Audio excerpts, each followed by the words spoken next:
Alright, hello and welcome to another episode of the recap. So, this week was pretty simple. I think I've actually only played 2 games. Exoddus is continuing from last Thursday when we got a quick start to it. And I've been liking it quite a lot.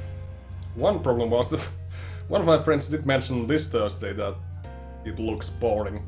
Very boring to watch, but what are you gonna do? Personally, I really like the game. But I can understand his concerns because it is a very slow-paced game, and since you die from a single hit if you mess up, it is pretty much a constant retry, try, die, retry, die, rinse and repeat till you get through and then quick save and die to the next thing. I can get what he means, and especially since if you wanna be saving the little Mudokons and everything to hopefully get a better ending.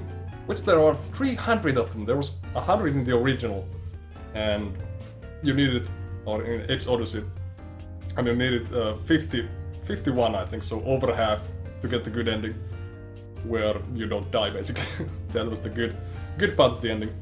I don't know how it goes in this one, but I think I have saved 154 so far, and there is still some of the game left to go.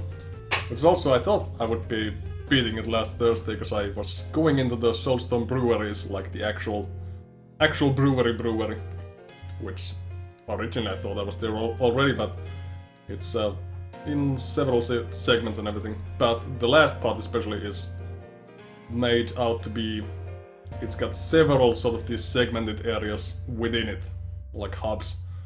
Whereas the original game had, I think it had the start where you escape. Then it had 2 temples, and then it had the end part, basically, where you go back in and try to destroy the factory. Which thematically it works pretty much the same here. You start with the escape, you actually do go to the 2 similar temples where there's the scraps and paramites to get some special magic powers and stuff, like she did in the first one. And then you go back to destroy the plant, but this time, when you go back, you need to go through 2 more temple-like places, so you have to go through those 2, which are basically function as temples, so there's multiple sort of different puzzle areas that you need to go through each, and then you get to the sort of final part of it, and you get out of there. And, but there's those 2, then there's one smaller one which is just basically a single puzzle, this area type of thing. And then I got to go to the next area, but I thought that would be just one of those. But it seems like the first one I'm in now is Hub 1, so there's gonna be at least 2 of them, because it's numbered, otherwise it wouldn't be. I know that much, and I'm about halfway through the Hub 1, so there's a good chance it goes through tomorrow, but we'll see how that goes. And second, I've been playing again, during my weekend time, Final Fantasy XIV, and since we've gotten to the end game, there's no longer story modes or stuff like that to be going through.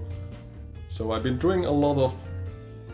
Well, basically I've been doing a lot of the same 2 dungeons, and slowly gearing up.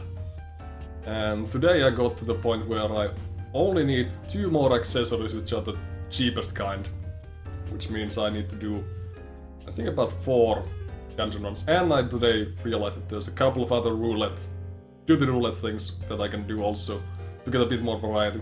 At least 2 other dungeons, basically, or a dungeon and trial, to get a bit more variety. But yeah, I basically need to do like 4 or 5 of those, which is pretty much... I can do that within a single cast pretty easily.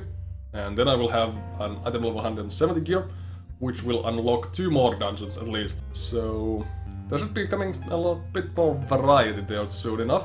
With this information, do what you want. Goodbye.